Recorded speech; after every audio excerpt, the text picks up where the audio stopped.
Yes. Declining.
Good afternoon, sir. Amen.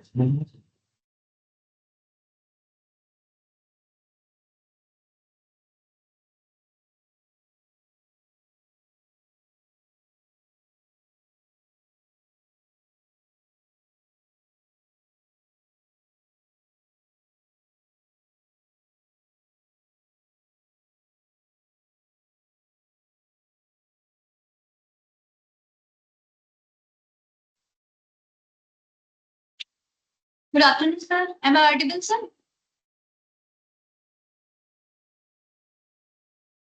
Yes, ma'am, voice is clear. Oops. Good afternoon, all of you. Now we are going to start the session. Very good afternoon to respected dignitaries, governing body members of RAV, Director RAV, Dr. Vandana Siroha ma'am, Gurujans. I welcome you all in another intellectual session of Gyan Ganga webinar series.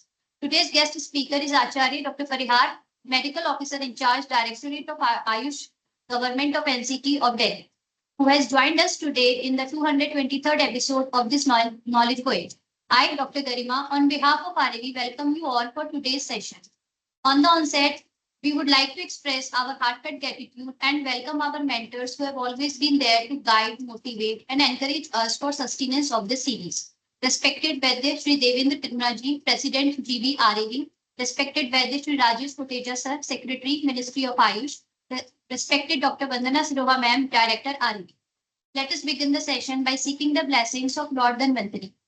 Namami Dhanvantarim Madidevam सुरासुरैर्वन्दितपाद पद्मं लोके जरायुः भयमृत्युनाशं दातारमीशं विगदौषधीनाम्.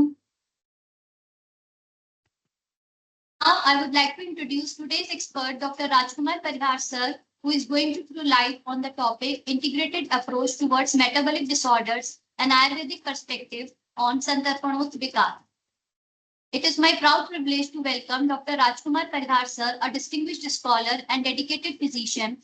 Dr. Parihar sir is currently serving as medical officer in charge with the government of NCT of Delhi.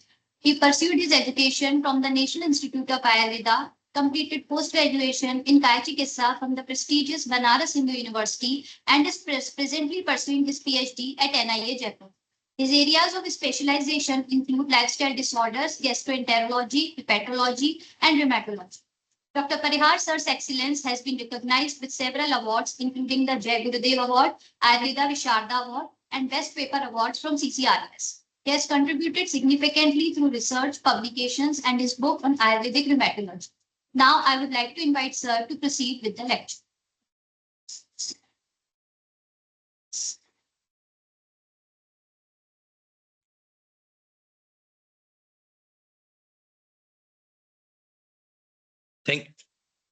Thank you so much for introducing. My voice is audible to all. Sir, yes, sir. Yes, sir. You're audible, sir.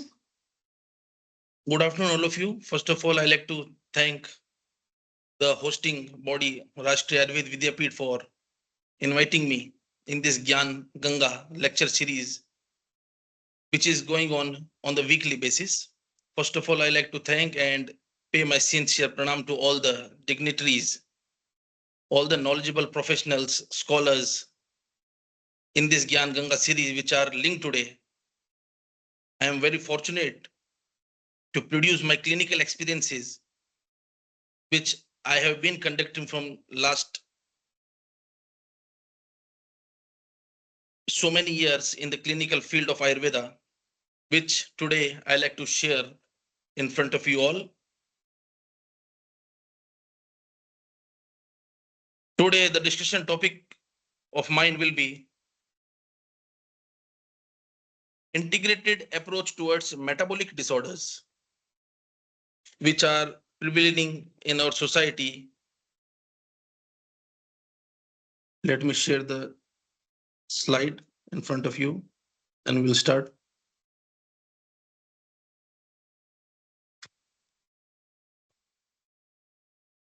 Is the slide visible on the screen? No, sir. No, sir.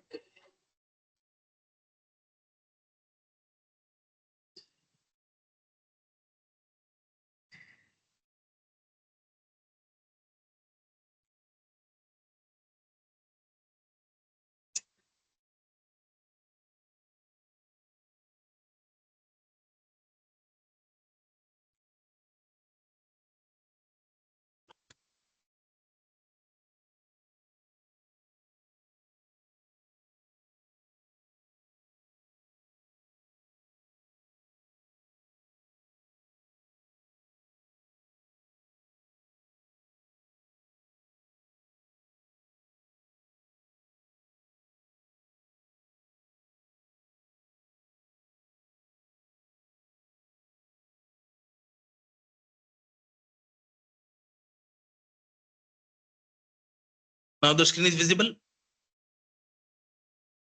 Yes, sir. Yes, sir.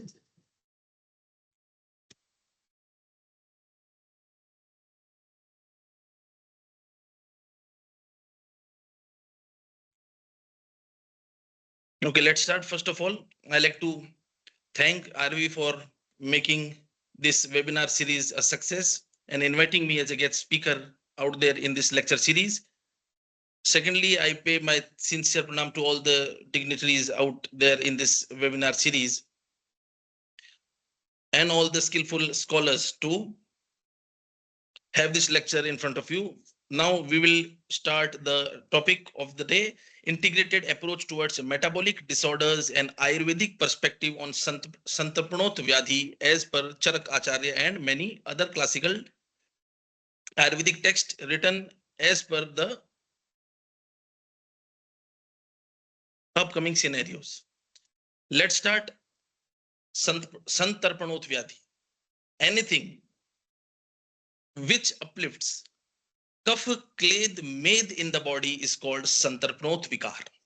संतर्पण जन्य विकार वो विकार होते हैं जिसके अंदर body के अंदर या शरीर में कफ क्लेद और मेद की अगर वृद्धि हो उसको हम मोटे मोटे रूप से संतर्पणोत विकार बोलते हैं, जिसमें बॉडी के मांसादी तत्व मेद की वृद्धि को प्राप्त होता है शरीर, उसको बोलते हैं संतर्पणोत व्याधि. उसका पूरा विवरण अगर हम देखें तो चरक संहिता के अंदर अगर हम देखें तो सूत्र स्थान 21 के अंदर अष्टो निंदित अध्याय नाम का एक अध्याय चरक आचार्य ने वर्णित किया है. उस वर्णित अध्याय के अंदर हम देखें तो 8 निंदित पुरुष, निंदित मतलब है कि चिकित्सीय निंदित या जो हम उसको ट्रीट करेंगे, जिसको हम आगे चिकित्सा की दृष्टि से देखें तो उनको निंदित व्यक्ति बोला जाता है, क्योंकि चिकित्सा करने में थोड़ा सा इनके अंदर हमें एक कॉन्ट्राडिक्टरी या एक विशेष रूप से अगर हम देखें तो विरुद्ध चिकित्सा बैठती है इन लोगों की, इसलिए इनको निंदित व्याधि करके बोला गया है, जिसके अंदर 8 मुख्य रूप से व्याधियों का वर्णन किया गया है. उसके अंदर अति दीर्घ है, अति ह्रस्व, अति लोम, अलोम, अकृश, अति गौर, अति कृष्ण, अति स्थूल, ये सभी 8 प्रकार की व्याधित जो या व्याधियां हैं उनको अष्ट निंदित व्याधि के अंदर रखा गया.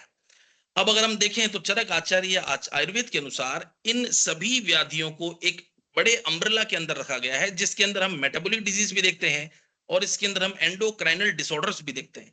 इसके अंदर आपको अति दीर्घ दिख रहा है तो आप कहीं ना कहीं देख लीजिए ग्रोथ हार्मोन की अति वृद्धि के कारण, जो कि एंटीरियर पिट्यूटरी से सीक्रेट होता है. तो ये कहीं ना कहीं एंडोक्राइनल एस्पेक्ट चरक ने बताई है। उस समय इतना लिटरेचर जो था, इंग्लिश का जो एडवांसमेंट हुआ था, इस लैंग्वेज का इतना एडवांसमेंट नहीं था, तो आचार्यों ने संस्कृत या हिंदी के अंदर जो मोस्ट कॉमन फ्लरिशिंग लैंग्वेज उस समय थी, उसके अंदर चरक आचार्य या अन्य आचार्यों ने बात की। तो कहीं ना कहीं हमें यह समझना है युक्ति प्रमाण से कि जो चरक आचार्य आदि आचार्यों ने जो बोला है, उसको हम आज के परिप्रेक्ष्य में इंटरप्रेट क्लिनिकली कैसे करते हैं। तो अगर वो अति दीर्घ बोल रहे हैं, तो अति दीर्घ का एक अम्ब्रेला है, उस पूरे अम्ब्रेला के अंदर उन्होंने एंडोक्राइनल डिसऑर्डर्स को बता दिया है, जो कि व्याधियां एंडोक्राइनल हॉल्ट्स के कारण होती है, जैसे कि ज़ाइजेंटिज्म। अगर वो बोल रहे हैं अति ह्रस्व, तो इसके अंदर हम बोल देंगे ड्वार्फिज्म या क्रिटिनिज्म। अति लोम के अंदर बोल रहे हैं तो हाइपरट्राइकोसिस सिंड्रोम, जिसके अंदर पीसीओडी भी आ सकता है। अगर अलोम बोल रहे हैं तो जिसके अंदर हो सकता है हाइपोट्राइकोसिस, जिसके अंदर हाइपोथायराइडिज्म भी आ सकता है, या और भी ऐसी डिजीज जिसके अंदर ट्राइकेसिया या ट्राइकोसिस का या बॉडी के अंदर हेयर्स का लॉस होता है। अतिकृष्ट अगर बोल रहे हैं तो ये कैकेक्सिक डिसऑर्डर के बारे में भी बात कर रहे हैं, जिसके अंदर आएगा मैलिग्नेंट डिजीजेस, कैंसर आदि, या एडवांस्ड मैलिग्नेंट स्टेजेस के अंदर, जिसके अंदर बॉडी का क्रशपन या बॉडी के अंदर कैकेक्सिया डेवलप होता है। अगर अति स्थूल बोल रहे हैं तो इस अम्ब्रेला के अंदर बहुत वाइड अम्ब्रेला है। अति स्थूल का मतलब यही नहीं है ओबेसिटी, अति स्थूल का मतलब है ड्रग इंड्यूस्ड ओबेसिटी भी इसमें चरक आचार्य ने बोल दी है। इसके अंदर हाइपोथायराइडिज्म इंड्यूस्ड ओबेसिटी भी बोल दी है। इसके अंदर कुशिंग सिंड्रोम से इंड्यूस्ड ओबेसिटी भी बोलती है। एक्सेसिव स्टेरॉइडल हार्मोन्स का जो बॉडी पे दुष्प्रभाव है, उसके कारण जो obesity secondary due to drug होती है, उसके अंदर भी अति स्थूलता उसके अंदर भी बोल दी है। अति कृषण, जब बॉडी के अंदर पिगमेंटेशन सिंड्रोम होते हैं, जिसके अंदर बॉडी के अंदर पिगमेंट ज्यादा सीक्रेट होते हैं मेलानिन हार्मोन के कारण या मेलानिन ग्रंथि के कारण, जिसके अंदर जितने भी पिगमेंटेशन डिसऑर्डर है वो अति कृष्ण के अंदर बोल दिया है। और अति गौर के अंदर एल्बिनिज्म करके एक व्याधि है, उसके बारे में भी इन्होंने बोल दिया है, जो कि क्रोमोसोम से लिंक्ड व्याधि है। तो इसके अंदर एक ब्रॉड अम्ब्रेला के अंदर चरक आचार्य ने लगभग सभी एंडोक्राइनल और मेटाबॉलिक डिसऑर्डर को पूरी तरह से सम्मिलित कर लिया है। अभी हमें देखना है कि इसके अंदर हमारा जो रोगी है वो किस अम्ब्रेला के अंदर स्टैंड कर रहा है। तो आइए हम बात करते हैं, जैसे कि मैंने बात की, संतर्पणोत व्याधि वो व्याधियां हैं जिसके अंदर बॉडी के अंदर कहीं ना कहीं मेद, बॉडी में कहीं ना कहीं मेद, किसी को कुछ पूछना है? I request to please switch off your mic. जी, तो संतर्पणोत विकार वो विकार चरक आचार्य ने बताया है या अन्य आचार्यों ने आयुर्वेद के अंदर बताया है, जिसके अंदर शरीरगत क्लेद, शरीरगत मेद या शरीरगत उन व्याधियों को संतर्पणोत विकार के अंदर रखा गया है। अब आइए हम इसके अंदर देखते हैं कि जो ये संतर्पणोत विकार आचार्य चरक ने बताए हैं, इसका निदान क्या है या इसका मोस्ट कॉमन पॉजिटिव एजेंट्स क्या क्या है। देखिए बात करते हैं, आज इसको हम इंटीग्रेटेड मॉडर्न एस्पेक्ट से भी बात करेंगे। संतर्पणयंती यह स्निग्धेर मधुरे गुरु पिछले, जो मधुर स्निग्ध गुरु पिछिल, तो ये कहीं ना कहीं पूरी एक आ गई है हाइपरग्लाइसेमिक डाइट, जो हम आज के परिप्रेक्ष्य में देखते हैं। Excessive indulgence of hyperglycaemic diets, जिस डाइट का ग्लाइसेमिक इंडेक्स ज्यादा है, जिसके अंदर सुक्रोज या ग्लूकोज के वैल्यू ज्यादा है, जो डाइट हैवी है, न्यूट्रिटिव डाइट है, नरिशिंग डाइट है, उन सभी डाइटों को इसके अंदर रखा गया है। नवान, और जो नया अन्न है नवान मद, और नया अन्न मांसेश आनूप जेर, और आनूप देश के मांस को अत्यधिक क्लेद वर्धक, कफ वर्धक बोला गया है। ये संतर्पण डाइट के अंदर आता है।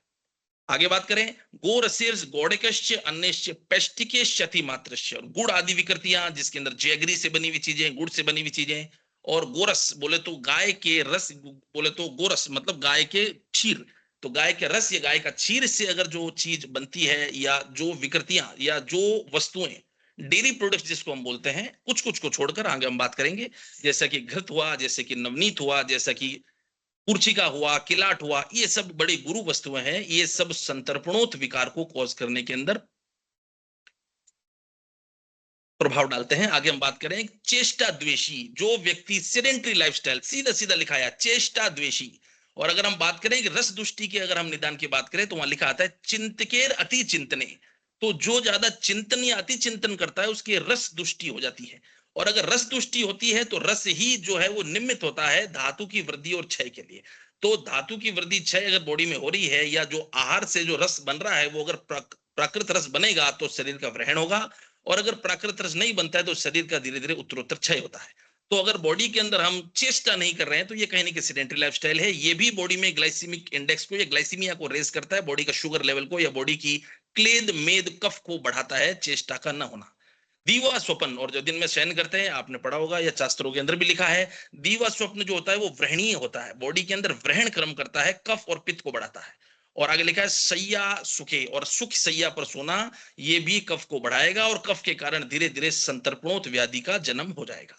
तो ये संतर्पणोत व्याधि के कुछ कुछ हमने बात की निदान। अब हम बात करते हैं कि इसके होने वाले क्या क्या डिजीज है, क्या क्या रोग है जो कि संतर्पण रोग से होते हैं या संतर्पणोत विकार है। आइए बात करते हैं। तो आप सबसे पहले देख सकते हैं इसके अंदर लिखा प्रमेह पीड़िका, प्रमेह पीड़िका डायबिटिक कार्बंकल्स हम देखें। इसके अंदर हम देखेंगे कोट, इसमें देखेंगे कंडू, पांडु, आम्या, आमज रोग, ज्वर रोग, कुष्ठ रोग, आम प्रदोषज विकार, मूत्रकर्च, अरोचक, तंद्रा, क्लेबियम, अतिस्थौल्यम, आलस्यम, गुरु गात्रता। देख लीजिए सब के सब रोग जो लिखे हैं सब कफ की दुष्टि या कफ के प्रकोप की या क्लेद के प्रकोप के कारण दिखाए गए हैं। आगे लिखा है इंद्रियाम सुरसाम लेपो बुद्धिर मोहेश प्रमीलकम, बुद्धि का मोह होना या प्रमिलक, प्रमिलक मतलब चिंतन। जब तक पेट हमारा खाली है, ये शास्त्रों में भी बताया गया है, जब तक व्यक्ति का पेट खाली रहता है तो वो चिंतन नहीं कर पाता है। ध्यान की अवस्था में तभी जाया जा सकता है जब व्यक्ति खाली पेट हो, और जैसे ही भोजन कर लेते हैं तो पूरी की पूरी ब्लड सप्लाई जो है वो पेट के आगे केंद्रित हो जाती है, तो धीरे धीरे व्यक्ति को निद्रा आनी शुरू हो जाती है। तो प्रमिलक मतलब होता है सतत चिंतन। तो सतत चिंतन आदि जो रोग है वो वही कर पाएगा जिसका पूर्णतः पूरी तरह से वो संतृप्त है, आहार से तृप्त है। तो प्रमिलक आदि रोग भी बताया गया है, तंद्रा आदि भी बताया गया है, इसके अंदर कुष्ठ भी आया है, वेरियस स्किन डिसऑर्डर्स भी आए हैं जो कि अत्यधिक क्लेद और कफ की वृद्धि के कारण होते हैं। प्रमेह पीड़िका जैसा कि आपको पता है ये बहुत सारे रोग हैं जो कि एक्सेसिव बॉडी के अंदर जब मेद संचित हो जाता है उसके कारण होते हैं। डायग्राम के अंदर आप देख सकते हैं, तो इसके अंदर आपको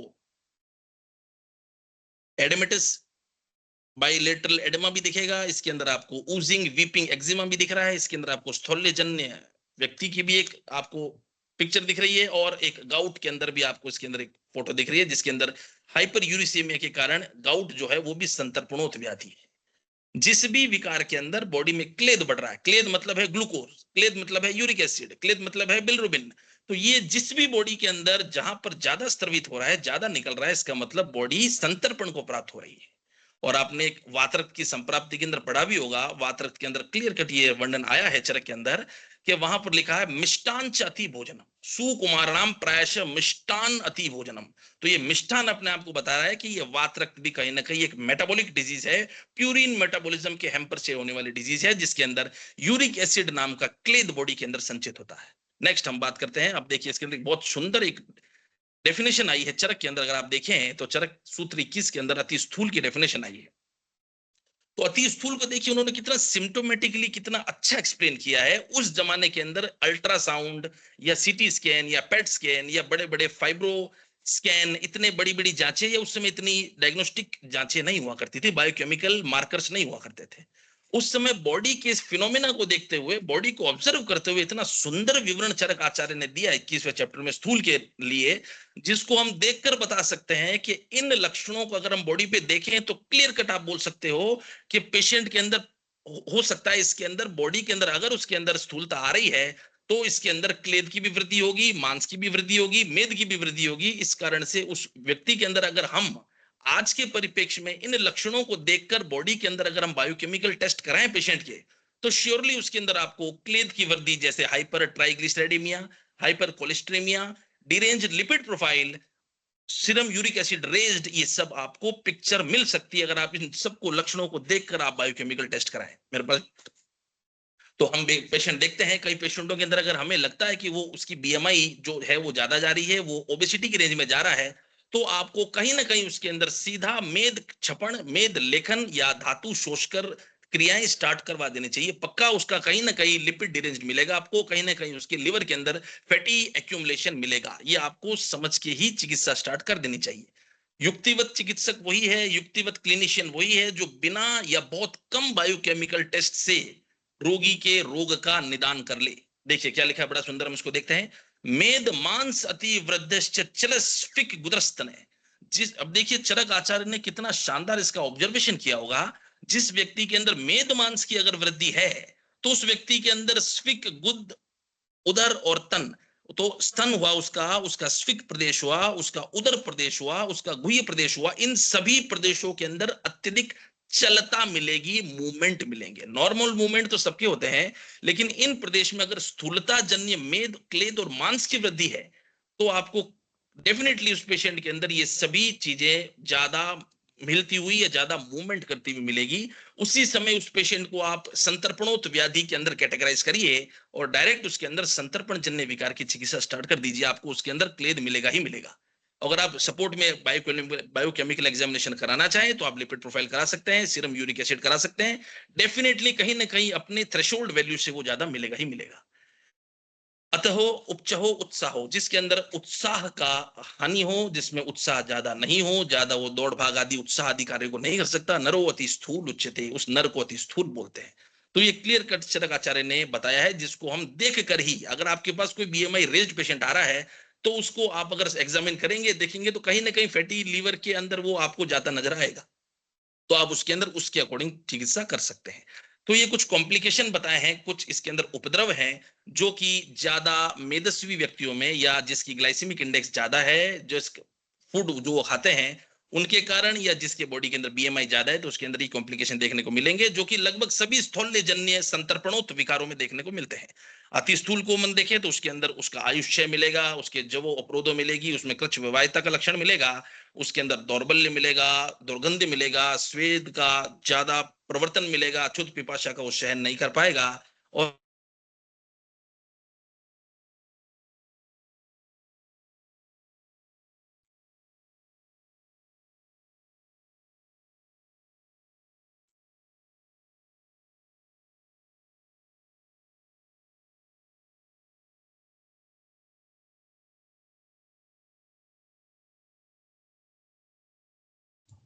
Sir, your voice is not audible.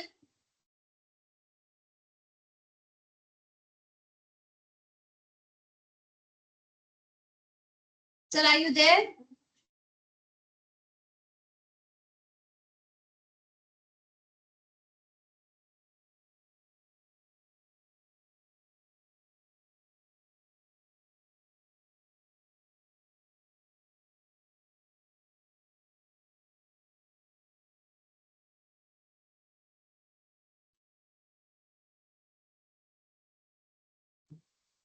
आवाज आ रही है मेरी? Yes, sir. Yes, sir. आ रही है, अब आ रही है sir. थोड़ा सा डिस्कनेक्ट हो गए थे बीच में। Okay, sir. कोई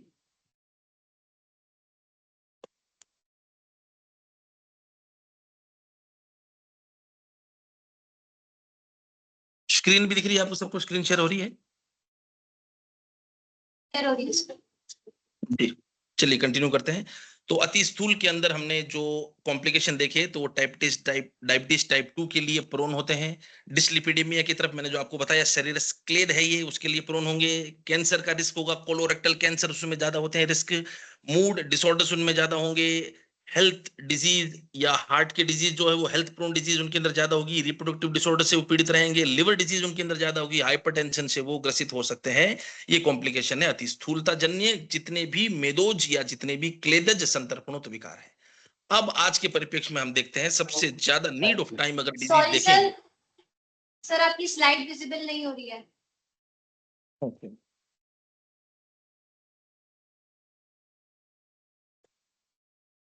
अब दिख रही है स्लाइड?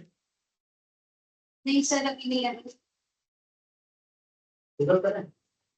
नहीं सर।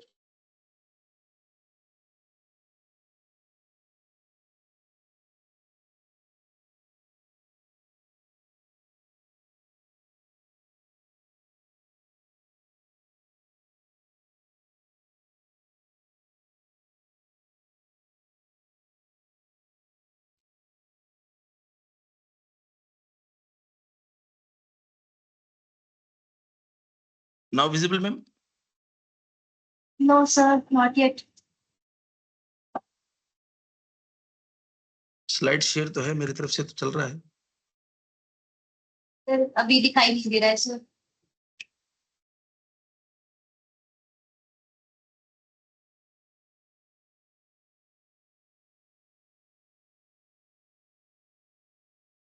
सर एक बार दोबारा स्क्रीन शेयर करके देख लीजिए. जी मैम। स्क्रीन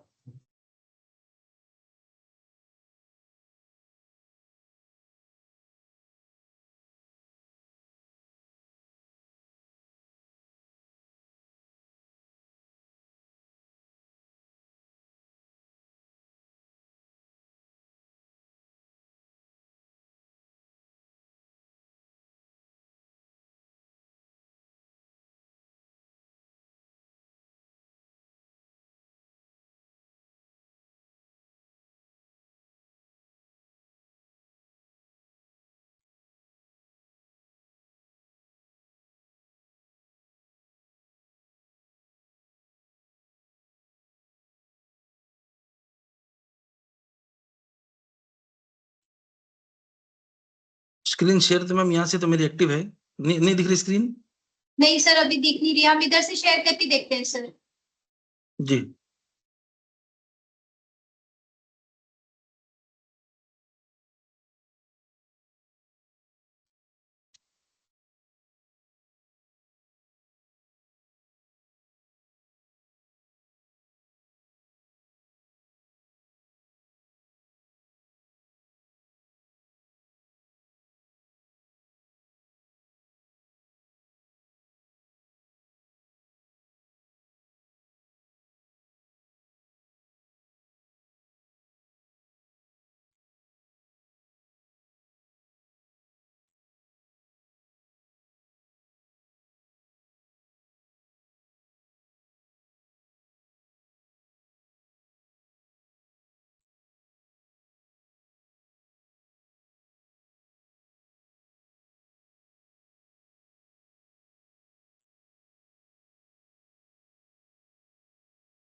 जी मैम, नेक्स्ट।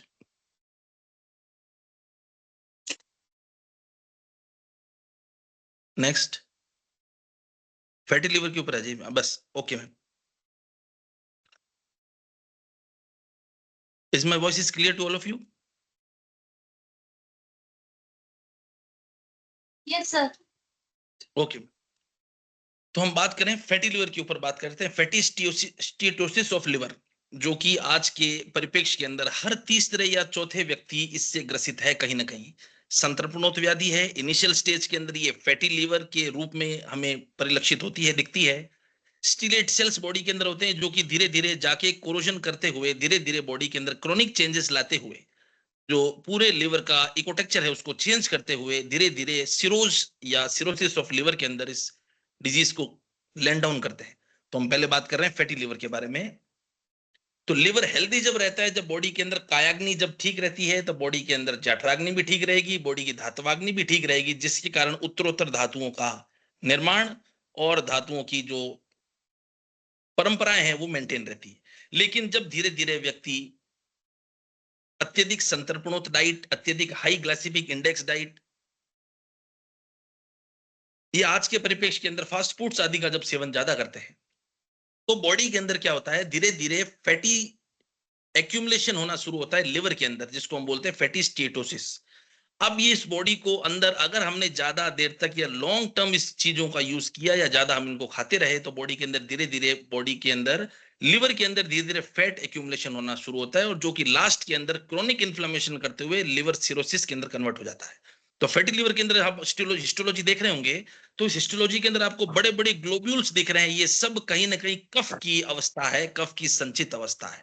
बॉडी के अंदर जहां भी स्टेग्नेशन, रिटार्डेशन, इनहिबिशन, सप्रेशन, ये वो चीजें कहाँ है जब बॉडी स्लाइड? है,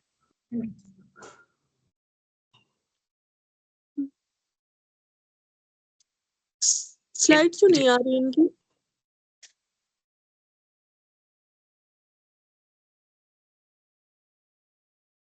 बस स्लाइड का देख लीजिए, मेरी तरफ से स्लाइड ऑन है। अब आ रही, सबको दिख रही है स्लाइड? माइक तो ऑन नहीं। Yes boss. प्रीवियस स्लाइड के ऊपर आ जाइए,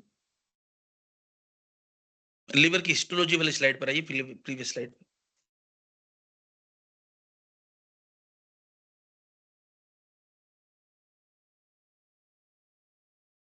इसकी प्रीवियस स्लाइड पे आ जाइए जी।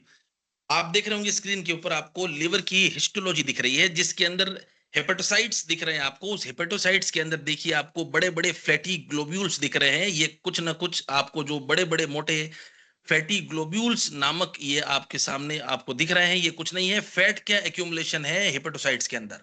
और जब भी बॉडी के अंदर, मैंने आपको बताया, बॉडी के अंदर जहां भी स्टैग्नेशन होगा, बॉडी में जहां भी सप्रेशन होगा, बॉडी में जहां भी इनहिबिशन होगा, बॉडी में जहां भी रिटार्डेशन होगा, बॉडी में जहां भी डिलेड माइलस्टोन होंगे, सब कफ के कारण होते हैं। तो बॉडी के अंदर देख लीजिए आप, हिस्टोलॉजी जो आपको दिख रही है लिवर की, इसके अंदर कफ का आवरण आपके सामने दिख रहा है। ये कफ पूरे संचित हो चुके हैं हेपेटोसाइट्स के अंदर और कहीं ना कहीं अग्नि को दुष्ट कर रहे हैं या बॉडी के अंदर एंजाइमेटिक एक्टिविटी को हैम्पर कर रहे हैं। ये कुछ नहीं है, कफ की गुरु slide is अवस्था है। not easy. नहीं, बस स्लाइड को वापस देख लीजिए, परेशानी आ रही है। Yes, sir. स्लाइड सबको विजिबल है? Yes sir Yes, sir. Visible. Slide is visible. Yes, जी। sir. तो कफ की अवस्था आपको सामने दिख रही है, जहां पे भी कफ की मंद गुण, कफ का स्निग्ध गुण, कफ का शीत गुण जहां बढ़ेगा, वो बॉडी के अंदर इसी हिसाब से मैनिफेस्ट करेगा। जहां पे भी बॉडी के अंदर सप्रेशन हो रहा है, जहां पे बॉडी के अंदर एंजाइमेटिक ग्रोथ नहीं हो रही है, एंजाइम्स का सिक्रेशन नहीं हो रहा है, हैम्पर हो रहा है, इनहिबिशन हो रहा है, रिटार्डेशन हो रहा है, वो सब कफ करेगा। तो ये कहीं ना कहीं कफ संचित हुआ है पित्त स्थान में। आपको पता है लिवर जो है वो रक्त व स्रोतों का मूल है। तो ये कुछ ना कुछ डिजीज ऐसा कि जैसा कि हम देखा है कि चरक आचार्य ने, सुश्रुत आचार्य ने, हम देखे हैं तो आयुर्वेद में कहीं भी फैटी लिवर नाम के अध्याय का वर्णन नहीं है। लेकिन हम अगर लक्षण देखें, हम दोषों की संगठन देखें, दोष दूषय समुचना देखें, तो इस फैटी लिवर को हम बोल सकते हैं कफ स्थान, कफ दोष वृद्धि इन पित्त स्थान। ये कहीं ना कहीं हमारे जो परिप्रेक्ष्य के अंदर इसको हम अगर ट्रांसफॉर्म करें तो कफ वृद्धि हो रखी है पित्त स्थान के अंदर। तो हमको चिकित्सा भी इसी के अनुरूप करनी है, दोष की चिकित्सा, दोषी की चिकित्सा और स्थान की चिकित्सा। तो अब हम बात करते हैं, नेक्स्ट स्लाइड पर आइए। फैटी लिवर जो है वो as per Ayurveda classical text के अनुसार यकृत इज द सीट ऑफ रक्त व स्रोतस, unwholesome diets causing fatty accumulation in पित्त स्थान, दैट इज यकृत। नेक्स्ट स्लाइड पर आइए kindly. Cough is aggravated, causing impaired agni, digestive enzymes, and or are compromised due to fatty accumulation. Chronic inflammation is triggered in the liver, which causes end-stage liver failure or known as liver cirrhosis. Next slide. अब हम बात करें, जैसा कि Ayurvedic text के अंदर इसको कहा गया है, लिवर जो है वो रक्त व संस्थान का मूल है और ये कफ रोग इसके अंदर या कफ जो है वो आगंतुक इसके अंदर आके एक्यूमुलेट हुआ है। Next slide please.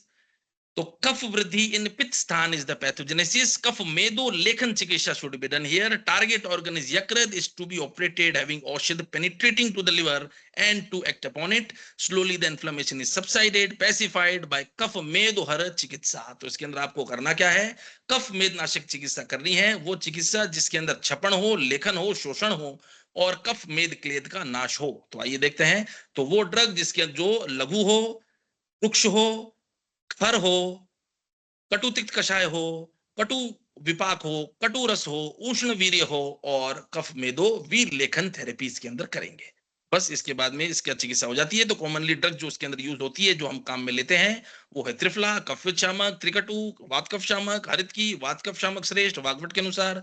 पंचतिक्त वात इसमें काम में ले सकते हैं, वर्णादि वात इसमें काम में ले सकते हैं, ये इसकी फलश्रुति है और इनको हम इस डिसऑर्डर में काम में ले सकते हैं। नेक्स्ट स्लाइड पर आइए। इसके अंदर हम एक बात करेंगे, थेरेपेटिक्स बात करेंगे तक्र की। आजकल के समय में जो तक्र चल रहा है उसको अगर हम थेरेपेटिकली यूज करें तो फैटी लीवर की ये बहुत ही अच्छी एक रोकथाम के लिए और क्यूरेटिव एस्पेक्ट के लिए भी बहुत ही अच्छी ये एक दवा के रूप में भी काम आ सकती है और एक फूड हैबिट के रूप में भी काम आ सकता है। तक्र आपको पता है पादांश जलम, जब 1/4 जल हम किसी दधी के अंदर मिश्रित करके उसको घोलते हैं तो 1/4 जल जब उसके अंदर मिलाते हैं तो वो तक्र का निर्माण हो जाता है। और तो तक्र है वो उष्णवीर्य होती है, कषाय अनुरश होती है, छपन करेगी, लेखन करेगी, वात कफ शामक होती है और मार्ग अवरोध के अंदर बहुत अच्छा रिजल्ट देने वाले होती है। तो वो कंडीशन जहां पर वात कफ या कफवात की कंडीशन है, जहां पे भी संचित कफ या मेद है, जहां पर हमें लेखन करना है, वहां तक्र को आप इंडिकेट कीजिए उन पेशेंटों के अंदर। देखिए बड़ा शानदार इसके अंदर इसकी जो थेरेपेटिक्स लिखा है वो है वातेर अम्ले, वात को ये अम्ल के द्वारा शांत करती है। तक्रम शुंठीर सैंधव संयुक्तम, शुंठी और सैंधव से संयुक्त करे तो कफ को ये विलापन कर देगी। और पित्त को अगर जीतना है तो स्वादु उसको शीत या सीता संयुक्तम करेंगे तो उसको पित्त को भी जीतने में ये कार्यकारी है। हमें काम करना है लिवर के ऊपर। हमने बात की है फैटी लिवर, कफ स्थान बोले तो पित्त स्थान के अंदर कफ गया है तो कफ वर्धीन पित्त स्थान, तो वहां पर हम काम करेंगे तक्र को लेकर। अब आइए इसके अंदर देखो, इसके अंदर एक लाइन लिखी है, फोर्थ लाइन के अंदर आएंगे तो लिखा है अरुचो स्रोतसान से रोधे तक्रम श्याद अमृतोपमम। अगर इसको हम रुद्र स्रोतस के अंदर दे, जिसके अंदर चैनल ऑब्स्ट्रक्शन है, और चैनल ऑब्स्ट्रक्शन मैंने आपको बात की हिंड्रेंस, ऑब्स्ट्रक्शन, इनहिबिशन, रिटार्डेशन सब कफ के कारण होती है। तो किसी भी मार्ग में जहां पर कफ ने उस मार्ग को रोध किया है, वहां पर हम इसको बिना सोचे समझे इसको उस कंडीशन में जहां पर स्रोतांश के अंदर रोध हो रहा है, वहां पर इसको क्लियर कट इंडिकेशन है तक्र का। और अब सुश्रुत को भी देखोगे तो सूत्र स्थान के अंदर आगे के चैप्टर में उन्होंने बताया है, जहां पर द्रव द्रव्य आदि का वर्णन आया तो उसके अंदर भी तक्र के लिए इंडिकेशन बोला है। मार्ग आवृते दुष्टेश्च तक्रम निषिवते, जब मार्ग आवरण है और या मार्ग दुष्ट है, वहां पर उस मार्ग को खोलने के लिए कफ के आवरण को हटाने के लिए तक्र का यूज कर सकते हैं। आगे लेकर हंतीर, गरेर, छर्दीर, प्रसेक, विषमर, जुरान, और फिर नीचे लिखा पांडु रोग के अंदर भी ये जीतता है। अब यहाँ पांडु रोग जैसे कि हमने बात की थी, संतर्पण जन्य विकार के अंदर पांडु रोग आया है, तो ये पांडु रोग कहीं ना कहीं संतर्पणोत व्याधि के अंदर आया। इसका मतलब है ये कृमि जन्य पांडु के बारे में बात की है।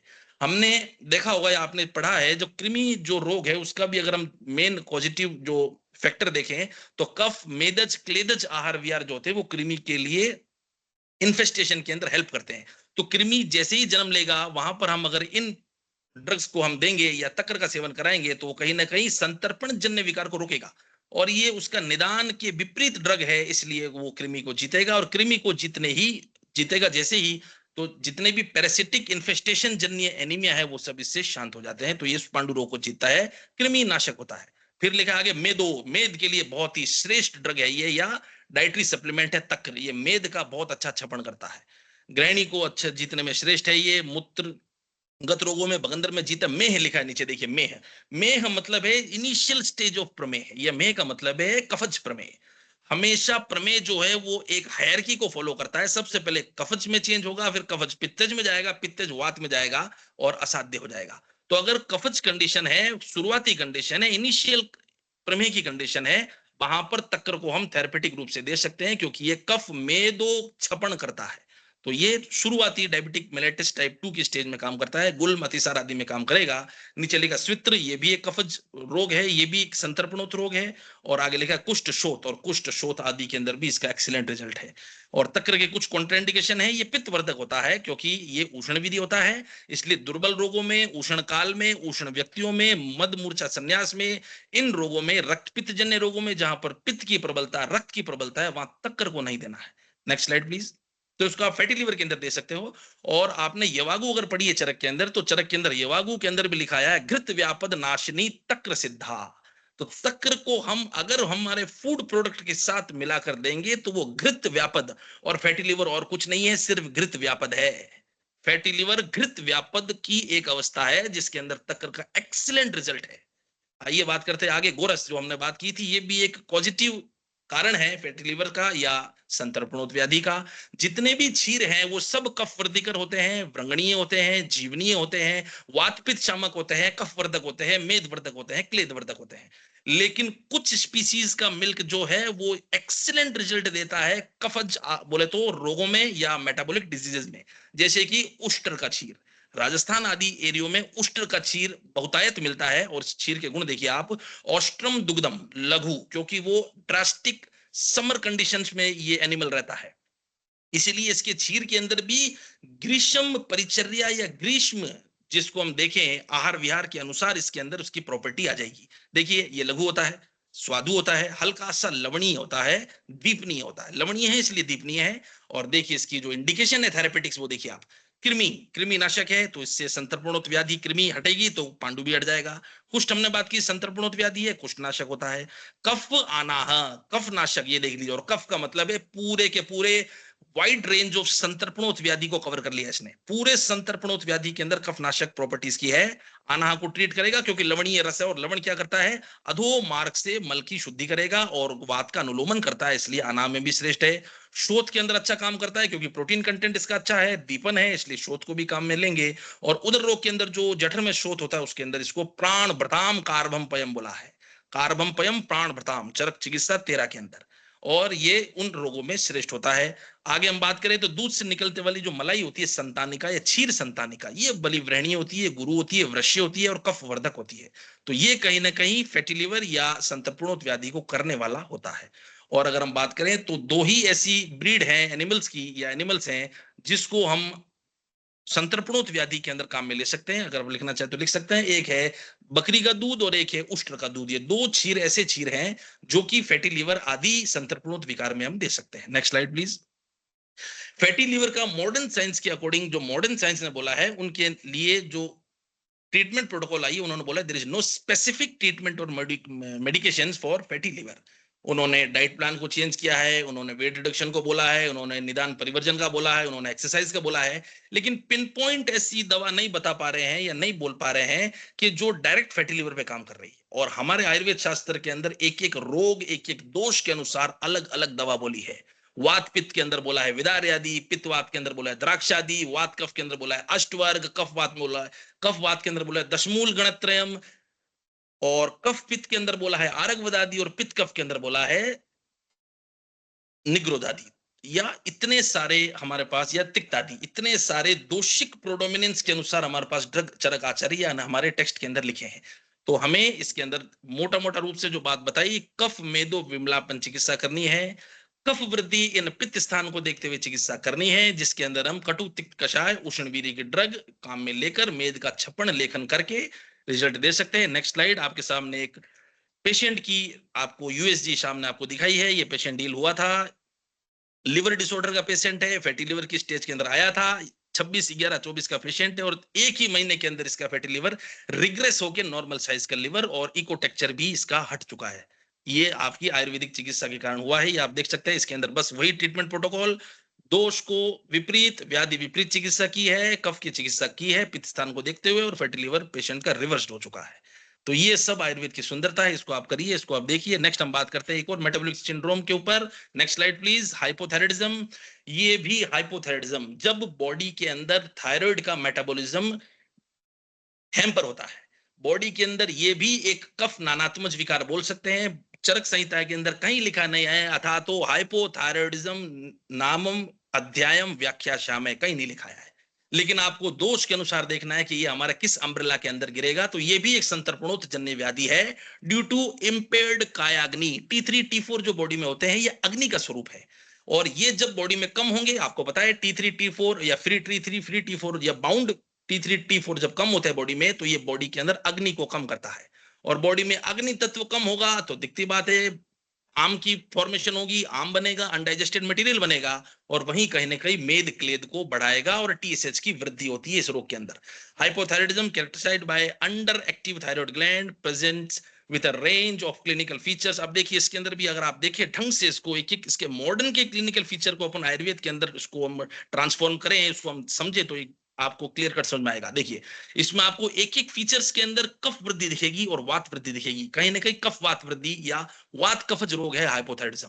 देखिए क्या लिखा है, फटीग, आगे इसके अंदर फटीग बोले तो बल भ्रंश वात के कारण, वेट गेन कफ के कारण, कोल्ड इंटॉलरेंस शीत असहिष्णुतम वात और कफ दोनों के कारण, ड्राई स्किन वात के कारण, ड्राई हेयर वात के कारण, कॉन्स्टिपेशन विबंध वात या कफ दोनों के कारण, डिप्रेशन, जहां पर भी मैंने बोला था सप्रेशन, डिप्रेशन, इनहिबिशन, रिटार्डेशन, कफ आएगा तो ये देख लीजिए कफ के कारण डिप्रेशन, स्लो हार्ट रेट ये कफ के कारण, मंद गति कफ का मंद गुण, गुरु गुण और स्निग्ध गुण बढ़ रहा है इस रोग के अंदर भी। संतर्पणोत व्याधि के अंदर कफ का मंद, स्निग्ध और गुरु गुण बढ़ता है, उसके कारण स्लो हार्ट रेट या ब्रेडिकार्डिया आपको देखने को मिल रहा है। एडिशनली पेशेंट में एक्सपीरियंस मसल एक हो सकती है, जॉइंट पेन वात के कारण, मेंस्ट्रुअल इरेगुलरिटीज हार्मोनल डिसबैलेंस वात के कारण, कॉग्निटिव चेंजेस मेमोरी प्रॉब्लम्स इस रोग के अंदर देखने को मिलती है। नेक्स्ट स्लाइड पर आइए प्लीज। हिस्टोलॉजिकल व्यू देखिए तो आप देख सकते हैं कॉलोइडल सेल्स थायराइड की, इस थायराइड की कॉलोइडल सेल्स के अंदर देखिए वी मार्गमन हो रखा है, कहीं पे भी अनुलोमन का मतलब वही नहीं होता कि हमारी कोष्ठ की वायु अपान वायु का निसर्ग को ही अनुलोमन बोले, नहीं। किसी भी स्रोतस के अंदर वात अगर विमूढ़ हो गई है, विगुड़ हो गई है, तो उसको कहने के स्रोतोरोध बोलते हैं। हर स्रोतस के अंदर अपना एक अनुलोमन होना जरूरी है। स्वेद व स्रोतस में अनुलोमन होगा, स्वेद निकलेगा। अस्थि व स्रोतस में अनुलोमन होगा, अस्थि का पोषण होगा। मेद व स्रोतस में अनुलोमन होगा, तो मेद स्रोतस का आगे से आगे चेन बनेगी। और अगर थायराइड ग्लैंड के अंदर भी कहीं ना कहीं स्रोतोरोध आ रहा है, तो वहां पर जो एंडोक्राइनल सिक्रेशन है वो रुकता है, स्टेसिस होती है, हिंड्रेंस होता है, इनिबिशन होता है, और वहां पर थायराइड ग्लैंड की अंदर जो सिक्रेशन है उसकी कमी आती है, जिसके कारण T3 T4 जो है वो सिंथेसिस उसका कम होगा, और TSH पिट्यूटरी के कारण रिवर्स नेगेटिव फीडबैक के कारण TSH बढ़ेगा, क्योंकि T3 T4 निकल नहीं रहा है बॉडी में, और T3 T4 नहीं निकलेगा तो एक पॉजिटिव फीडबैक जाता है पिट्यूटरी को, उसके ऊपर हाइपोथैलेमस को, फिर वो आगे उसको रिलीजिंग हार्मोन निकालता है, और फिर पिट्यूटरी TSH को बढ़ाता है, क्योंकि T3 T4 बॉडी में कम हो रहे हैं। तो ये कम क्यों हो रहे हैं? क्योंकि कफ का आवरण है, आप देख सकते हैं कफ ने आवृत कर लिया पूरी तरह से। तो कफ ने जब वात को आवृत कर लिया है तो सिक्रीशन होगा नहीं ब्लड में, तो TSH बढ़ता है इस रोग के अंदर। तो नेक्स्ट आइए, इसके अंदर एक नेक्स्ट स्लाइड पे एक पिक्चर आपको दिखाई है। एक पेशेंट आया था, 106 TSH था उस पेशेंट का, और T3 लेस देन 0.1 और T4 लेस देन 0.8 था, और 106 TSH था, जो कि विद इन मंथ्स आके 3 पे आके नॉर्मल हो गया। देख लीजिए, तो चिकित्सा इसके अंदर वही की है, कफ आवृतवात की चिकित्सा इसमें करनी है। मार्ग का स्रोतस का जो रोध है उसको खोलना है, स्रोतस का रोध खुलेगा, आवरण हटेगा, हॉर्मोन्स अपने आप ब्लड के अंदर जाएंगे, T3 T4 को एक्टिवेट करेंगे, TSH अपने आप कम हो जाएगा। तो बॉडी के अंदर कोई भी ऐसा फिनोमिना हो जहां पर हिंड्रेंस आ रही है, रिटार्डेशन आ रहा है, आपको कफावृतवात की तरफ जाना है और उसकी चिकित्सा करोगे, तो 106 TSH पेशेंट का 3 पर आ गया, देख लीजिए। तो ये पूरा कहीं ना कहीं क्लिनिकल मैकेनिज्म चरक आचार्य ने सब कुछ समझाया हमारी संहिताओं में, हमें उसको इंटरप्रेट करना है। अथा तो हाइपोथायरिज्म अध्याय व्याख्या श्याम नहीं मिलेगा, अथा तो जो टेस्ट है वो आपको ESR टेस्ट नहीं मिलेगा चरक में, आपको NTCCP टेस्ट या आपको CRP टेस्ट नहीं मिलेगा। आपको अपने हिसाब से इंटरप्रेट करना है कि ये टेस्ट क्या बोलते हैं, क्लिनिकली उसको देखिए, दोष दूसरे समुचना को समझिए, इंटरप्रेट करिए, और रिजल्ट आपके सामने है। नेक्स्ट आइए बात करते हैं, इसके अंदर देखिए कुछ सिम्टम जो कि मैंने बात कर ली थी, फिर भी इसके अंदर देखो symptom, brittle nails, cold hand extremities, cold intolerance, constipation, depression, सब कहीं ना कहीं वात कफज लक्षण आ रहे हैं, देख लीजिए आप। तो इसको पूरे को हाइपोथायरिज्म को आप वात कफज या कफावृत वात अम्ब्रेला के अंदर रखिए, एक भी लक्षण पित्त का नहीं है, देख लो आप। एसेंशियल हाइपरटेंशन देख लीजिए, फटीग देख लो, हेयर लॉस देख लो, हॉर्सनेस देख लो, वेट गेन देख लो, सभी पफी आइज देख लो, इसके अंदर आप एडेमा देख लो, स्वेलिंग देख लो, इनफर्टिलिटी देख लो, इन सब के अंदर आपको कहीं ना कहीं वात कफ दिखेगा। अगर आपका दोष का चयन सही है, हेतु सही है, तो लिंग लक्षण आपको बॉडी में वही दिखेंगे जो आपको ने हेतु में देखे हैं, और जब हेतु लिंग और आगे औषध, औषध का आप सिलेक्शन कर सकते हैं, और वही क्या है, त्रिसूत्र बुबुदे ही पिता में है। नेक्स्ट आइए बात करते हैं, अब हम इसकी चिकित्सा के ऊपर थोड़ा देख लें। संतर्पणोत व्याधि की चिकित्सा एक बड़े अम्ब्रेला के अंदर देखें, तो आपको मैंने बताया था कफ का शोषण, कफ का छपण, कफ का लेखन, क्लेद का छपण, क्लेद कफ मेद का शोषण कर लीजिए। सभी चिकित्सा के अंदर रुक्ष है, खर है, दीपन है, पाचन है, कटु रस वाली है, कटु विपाक वाली है, उष्ण वीर्य है, कफ शामक है, देख लीजिए। सस्तम उल्लेखनम वमन कफ शामक, तत्र विरेको रक्तमोक्षणम संशोधन चल रहा है, व्यायाम उपवास धूमश्च स्वेदन, छौद्र अभयापराशा, अभया बोले तो हरित की, प्रायो रुक्ष अन्न सेवनम, ये देख लीजिए रुक्ष अन्न आ गया है, कफ विमलापनम, चूर्ण का प्रदेय किया है, क्योंकि चूर्ण क्या होता है, रुक्ष होता है, और इसकी भी जो होती है वो लाइपोलिटिक एक्टिविटी होती है, लाइपोलाइसिस एक्टिविटी होती है, और लाइपोसक्शन एक्टिविटी होती है। तो बॉडी के अंदर एक्सेसिव क्लेद को ये शोषण कर लेता है। बहुत ही शानदार रिजल्ट है चूर्ण के अवघर्षण के स्थौल्य पुरुष के अंदर, कफ का बोले तो विमलापन कर देता है ये, कंडू कोट विनाशना, और कंडू कोट को ये नाश करता है। नेक्स्ट आइए बात करते हैं, एक अच्छा कॉन्सेप्ट बताया चरक ने सूत्र 21 के अंदर, गुरु च अपतर्पणम चेष्टम स्थूलानाम, स्थूल व्यक्ति में वो डाइट देनी है जो गुरु हो और अपतर्पण हो, ये सुंदरता है। गुरु डाइट से आप बोलोगे इसके अंदर तो हम फिर मधुर रस भी खिला सकते हैं, वो भी गुरु होता है, नहीं, अपतर्पण वो डाइट हो जो गुरु के साथ अपतर्पण हो। गुरु इसलिए कि वो कुछ घंटों तक पचे ही नहीं, और अपतर्पण पचने के बाद भी ग्लाइसेमिक इंडेक्स इतना कम हो कि उसके अंदर से शुगर मॉलिक्यूल्स बहुत कम निकले या ATP बहुत कम निकले, तो हमारा काम हो गया। उसको भूख भी नहीं लगी 6-8 घंटे, और जब वो डाइजेस्ट हुआ तो उसने कुछ एनर्जी भी नहीं दी। तो उसके अंदर सबसे श्रेष्ठ आहार है जौ, यव, बार्ले सबसे श्रेष्ठ गुरु आहार है और अपतर्पणीय आहार है। ग्लाइसेमिक इंडेक्स बार्ले का सबसे कम होता है, इसलिए स्थौल्यज व्यक्तियों के अंदर आपको जौ को चूर्ण के फॉर्म में, जौ को आटे के फॉर्म में, जौ को आपको कषाय आदि के फॉर्म में या किसी भी फॉर्म में जौ को आटे के अंदर फ्लोर के अंदर मिलाकर उस व्यक्ति को देना है। हाइपोथायराइडिज्म, पीसीओडी, बैड कोलेस्ट्रॉल इसमें बड़ा है, ट्राइग्लिसराइड्स के ज्यादा जो पेशेंट बड़े हुए हैं, कोलेस्ट्रेमियास के पेशेंट है, उन सब के अंदर जौ को देना शुरू कर दीजिए आप। वातग्नानी, वातनाशक क्रिया करनी है। अन्नपानानी, श्लेषम मेदोहरानी, श्लेषम नाशक, मेद नाशक, रुक्ष उष्ण चीजें, बस्ती, तीक्ष्ण बस्ती, शोधन बस्ती, क्षार बस्ती और रुक्ष उद्वर्तन आदि इसके अंदर हमें क्रियाएं करनी है। नेक्स्ट आइए बात करते हैं, बहुत सारे ड्रग इसमें लिखे हैं चरक सूत्र 21 के अंदर, तो हम कुछ ड्रग्स के बारे में बात कर ले। तो उसके अंदर गुडुचि बोला है, मुस्ता बोला है, दीपन पाचन करता है, गुडुचि तिक्त रस, मधुर विपाक, उष्ण वीर्य, कफ लेखन, कफ शोषण प्रॉपर्टी। त्रिफला लिखा है इसके अंदर, तक्र अरिष्ट हमने बात की थी, तक्र के बारे में हम ये बड़ा सारा टॉपिक अभी बात करके आए हैं। तक्र बहुत ही एक्सीलेंट रिजल्ट देता है कफावृतवात या कफ मेदज आवृतवात के अंदर। तो तक्र को किसी भी फॉर्म में, अरिष्ट के फॉर्म में, पान के फॉर्म में, भोजन के फॉर्म में आप काम में ले सकते हैं। माक्षिक, मधु आदि काम में ले सकते हैं। विडंग अच्छा कफनाशक प्रॉपर्टी है, लघु होता है, रुक्ष होता है, उष्ण होता है, कफ शोषक होता है। नागर, शुंठी, छार का प्रयोग कर सकते हैं। लौह भस्म लेखन करती है। यव देख लीजिए आ गया है, यव आमल का चूर्ण।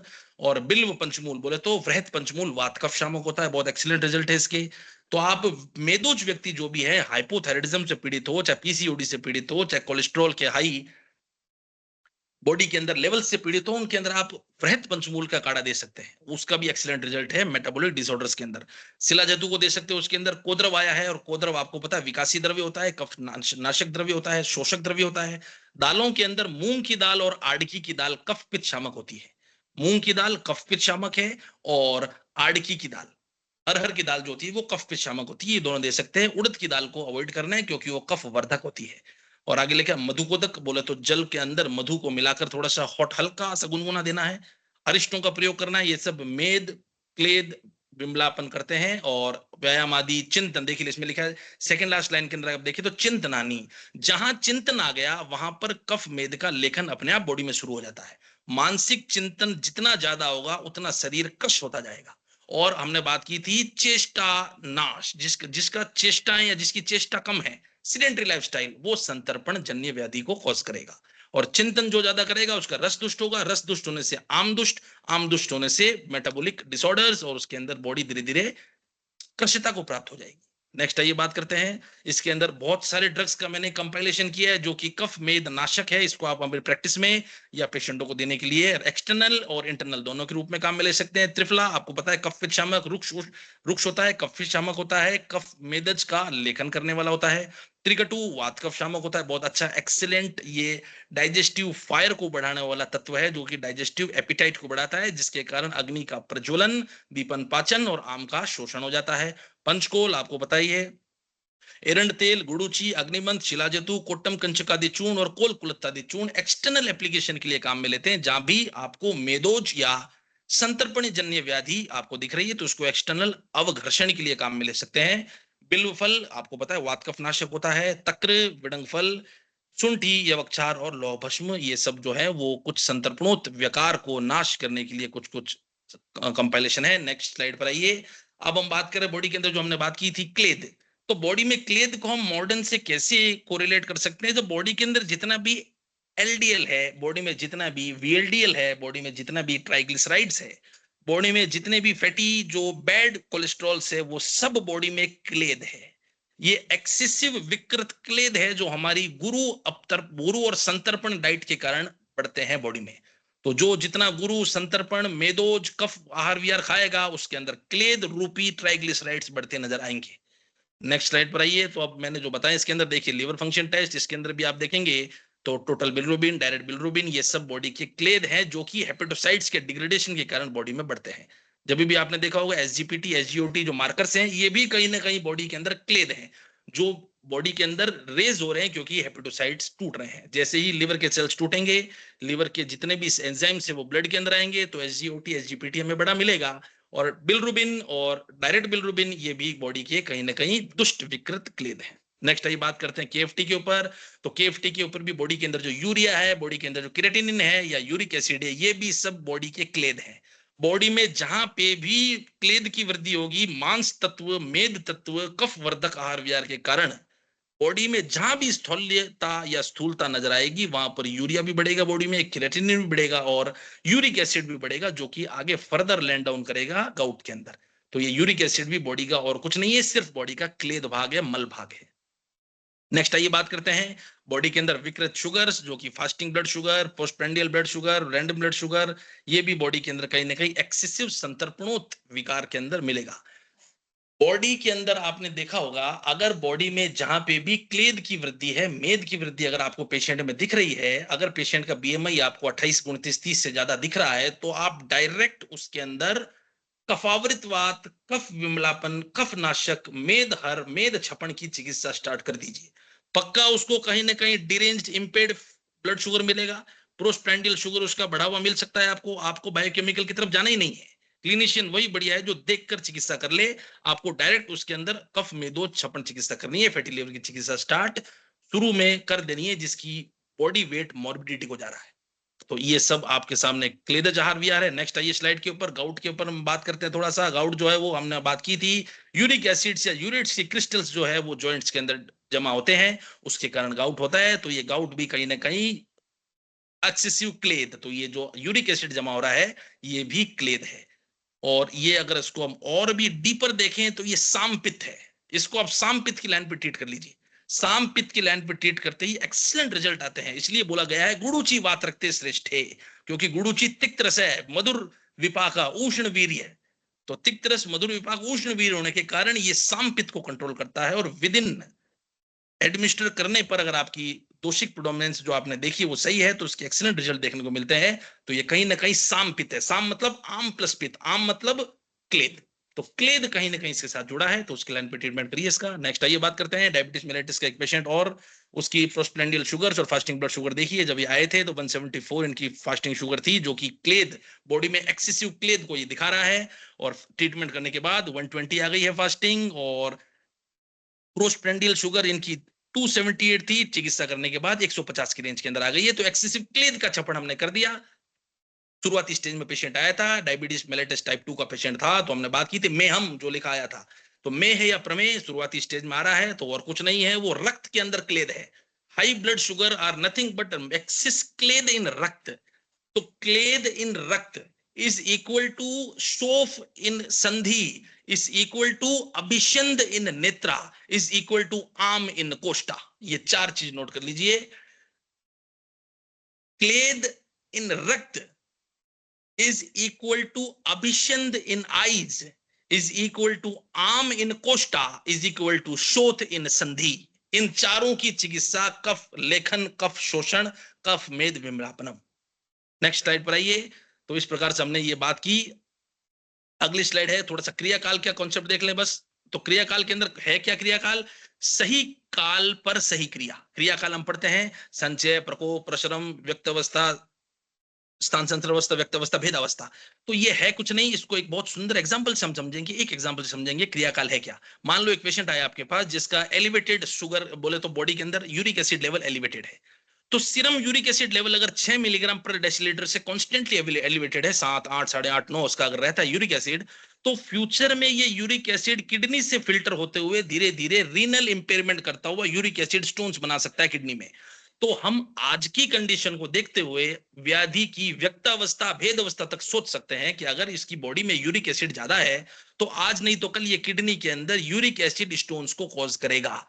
तो उसी कंडीशन को देखते हुए पूर्व रूप अवस्था के अंदर ही हम उस व्यक्ति के अंदर डायरेटिक शुरू कर दें आज से ही, तो उसकी किडनी से फ्लशिंग उसकी होती रहेगी। बराबर जब फ्लश ऑफ होता रहेगा यूरिक एसिड, तो बॉडी के अंदर रीनल डिपॉजिट नहीं होगा।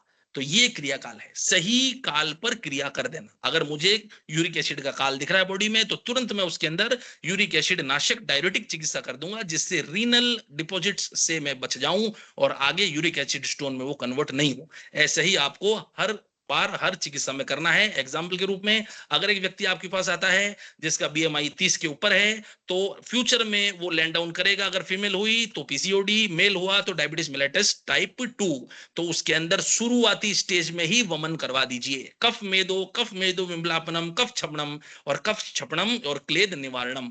अगर प्री डायबिटिक स्टेज के अंदर ही पेशेंट में मैं वमन करा देता हूं, पीसीओडी की प्री डायबिटिक स्टेज के अंदर अगर वो धीरे धीरे कन्वर्ट किया तो धीरे धीरे पीसीओडी में चेंज होगा, फैटी लीवर में चेंज होगा। अगर मैं शुरुआती स्टेज के अंदर ही उस पेशेंट में मैं वमन करवा देता हूं तो पूरी तरह से कफ का नाश वहीं हो जाएगा और आगे होने वाले संतर्पणोत विकार वहीं रुक जाएंगे। इसको बोलते हैं सही काल पर सही क्रिया। तो ये क्रियाकाल का कॉन्सेप्ट है। इस प्रकार से हमने आज संतर्पणोत डाइट के बारे में बात की। नेक्स्ट स्लाइड पर आइए। कंक्लूजन और आज का डिस्कशन। प्रॉपर सिलेक्शन ऑफ द्रव्यास डिपेंडिंग अपॉन द दोषिक predominance is the basic fundamental therapeutics. अवस्था भेद of the disease should be checked before treating any illness. Kriya Kal must be considered for the proper administration of the drug, eradicate the upcoming disease, and those sthan vyadhi adhishtan avasthas always looked for therapies. Thank you very much. तो ये था संतर्पणोत व्याधियों के बारे में थोड़ा सा मेरा clinical experience. अब आपके कुछ प्रश्न है तो welcome. Thank you, sir.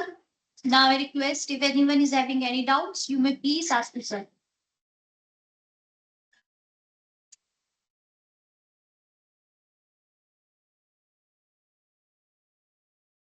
Hello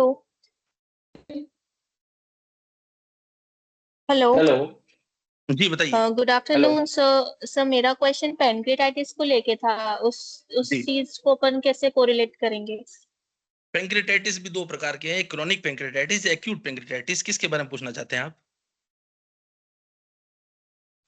sir chronic. Chronic pancreatitis के अंदर क्या होता है, देखिए दो स्टेज होती है, acute pancreatitis, chronic pancreatitis. Acute pancreatitis के अंदर ये जो फर्स्ट अलार्मिंग कंडीशन है, ये बहुत ही एगोनिस्टिक कंडीशन है। इसमें पेन बड़ा एगोनिस्ट होगा पेशेंट में, और इसके अंदर ये कहीं ना कहीं धातु पाक की अवस्था है। पैंक्रियाटाइटिस मतलब इन्फ्लेमेशन, इन्फ्लेमेशन जहां पे भी हो रहा है तो बॉडी में वो धातु पाक अवस्था है। तो ये धातु पाक अवस्था है, तो इसके अंदर आपको उनको उस हिसाब से पेशेंट को सबसे पहले देखना है, उसके स्टेबल्स को मेंटेन करना है। उसके स्टेबल अगर मेंटेन हो जाए, पेशेंट पूरी तरह से स्टेबलाइज्ड है, उसके बाद हम उस पेशेंट को धातु पाक अवस्था के ऊपर या धातु पाक के अकॉर्डिंग प्रिंसिपल पे ट्रीट कर सकते हैं, जिसके अंदर तिक्त रस, पंचतिक्त कषाय, तिक्तकम कषायम, और इसके अंदर और भी साथ साथ तिक्त रस प्रधान औषधियों को देते हुए उस पाक अवस्था को मेंटेन करते हुए आगे चिकित्सा पे जा सकते हैं। साथ में पेशेंट को हम स्टेबलाइज करें उसके बाद। तो ये पहली कंडीशन होती है एक्यूट पैंक्रियाटाइटिस की, जिसके अंदर हम पेशेंट को स्टेबलाइज करने के बाद चिकित्सा कर सकते हैं। धातु पाक अवस्था की चिकित्सा पे जाना पड़ेगा, कफ पित्त शामक या मेनली पित्त कफ शामक चिकित्सा पे, और उसके अंदर भी मेनली तिक्त रस प्रधान द्रव्यों को हमें लेना पड़ेगा। अब बात करें क्रोनिक पैंक्रियाटाइटिस की, तो क्रोनिक पैंक्रियाटाइटिस जो होता है वो इरेगुलर डैमेज होता है। पैंक्रियाटिक जो भी एसिनर सेल्स होते हैं या एसिनाई के सेल्स हैं, जो एंडोक्राइन और एक्सोक्राइन दोनों काम करते हैं। तो जब क्रोनिक इन्फ्लेमेशन पैंक्रियाज में होता है तो धीरे धीरे जितने भी पैंक्रियाटिक सेल्स हैं वो धीरे धीरे हाइपोट्रोफी को चले जाते हैं, धीरे धीरे उसका शेप, साइज और जो फंक्शन है वो रिग्रेसमेंट की तरफ जाता है। तो वहां कहीं ना कहीं एंडोक्राइनल लॉस और आपको एंजाइमेटिक लॉस देखने को मिलेगा, जिसके अंदर आना आदमान जैसे कि सिम्टम मिलेंगे। अग्नि का नाश हो जाएगा, अग्नि बल धीरे धीरे पेशेंट की जाने लगेगी। तो उस कंडीशन में आपको स्टेटोरिया पेशेंट को देखने को मिलेगा, उसके मल के अंदर फैटी सब्सटेंस देखने को मिलेंगे, क्योंकि उसका पूरी तरह से जो डाइजेशन है वो इम्पेयर्ड है। तो फैटी स्टेटोसिस मिलेगी उसको। तो उस पेशेंट के अंदर कहीं ना कहीं दीपन पाचन और कफ प्रधान गृहिणी के लाइन पे ट्रीट करना है। वहां पर पेशेंट के अंदर अग्निबल भी क्षय हो रहा है, अग्नि का भी क्षय है, बलमांस का भी क्षय हो रहा है। तो आपने अगर गृहिणी चिकित्सा में पढ़ा होगा तो अकृशिष्यपि दौर्बल्य, व्यक्ति क्रश होता नहीं है लेकिन दुर्बल होता है, तो ये कफज गृहिणी का लक्षण है। तो उसके अंदर हम कफज गृहिणी की लाइन पे ट्रीट करेंगे। उस पेशेंट को आप दीपन पाचन आदि औषधियों को दीजिए, तक्रारिष्ट का प्रयोग करवाइए, पंचकोल आदि यवागों का सेवन करवाइए, त्रिकटु आदि को यूज में लेके उस पेशेंट को आप लैक्टोज इंटॉलरेंस की लाइन पे या कफज गृहिणी की लाइन पे ट्रीट कर सकते हैं chronic pancreatitis. Thank you sir. Do we have any Sir, other so questions? excuse. Yes. Yes, please. Sir, I have two questions. एक तो ये आजकल जो फिर ओबेसिटी हो रही है, जिसमें पेशेंट ये कंप्लेन करता है कि मतलब मैं थोड़ा भी खाता हूँ उसके बाद भी बहुत मोटा हो रहा हूँ और कंट्रोल के बाद भी उसका वेट डाउन नहीं होता, तो फिर उसको भी हम कफज गृहिणी की लाइन पे ट्रीट कर सकते हैं, क्योंकि पेशेंट जी, ऑलमोस्ट सबसे सेम फील करता है कि सॉरी सर। जी, तो सबसे पहले उसके अंदर देखिए, जब भी स्थौल्यावस्था होती है या बॉडी में एक्सेसिव एडिपोसिटी या एडिपोज टिश्यू का जो संचय होना शुरू होता है, उसके अंदर बॉडी के अंदर ग्रहणी को वो मेद आवृत कर लेती है। आपने पढ़ा होगा 21वें चैप्टर में, उसके अंदर लिखा दावा अनले, दावा अनल के समान वो अग्नि प्रज्वलित होती है, व्यक्ति को म्रियते, व्यक्ति को मृत्यु तक प्रोवाइड कर सकती है। तो बॉडी में होता क्या, स्थूल व्यक्ति के अंदर या स्थूलता के अंदर, बॉडी के अंदर उसकी जो ग्रहणी है या बॉडी के अंदर उसकी जो एपिटाइट या जठर है, वो जठर प्रदेश पूर्णतः कफ और मेद से व्याप्त होकर आवृत हो जाता है।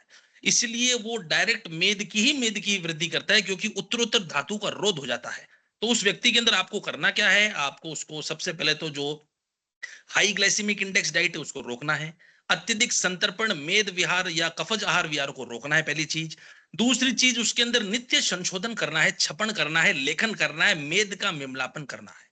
तो धीरे धीरे जब मेद का छपन होगा, मेद का शोषण होगा, स्रोतस का क्लियरेंस होगा, और मैंने आपको बात की तक्र या तक्रारिश का उसको सेवन कराया, मार्ग आवृते दुष्टे तक्रम शस्यते, तो मार्ग आवरण या मार्ग दुष्टता में तक्र का शस्यते है, तो उसको वहां दीजिए, मार्ग को आवरण हटाइए।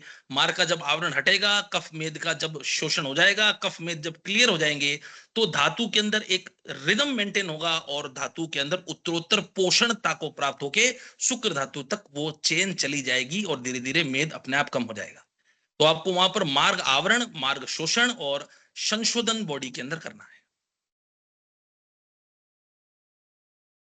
और sir my second question is related to ये कि जैसे जो हमारा क्लासिकल तत्व है वो तो है कि पादांश दधी में पादांश जल मिला करके यूज करें, but now it is for consumption patient ऐसे जैसे डायरेक्ट अमूल का छाछ पी लेता है, बटर मिल्क, तो आई डोंट थिंक वो तो सेम है, वो तो छच्छिका या ऐसे में आएगा, तो वो तो सेम जी नहीं जी है। जी, तो फिर वी शुड टेल हिम कि आप दही में 4th पार्ट पानी मिला करके लो, दैट इज डिफरेंट फ्रेश दही में, बिल्कुल बिल्कुल या फिर वो भी बिल्कुल, चलेगा, पादान बटर मिल्क जलम, भी इज ओके? जी जी जी जी, प्रचुर वारिकाम चचिकाम, प्रचुर वारिका उसमें पड़ी है, इसलिए वो प्रॉपर्टी लेखन छपन की शो नहीं करेगा जो तक्र करेगा।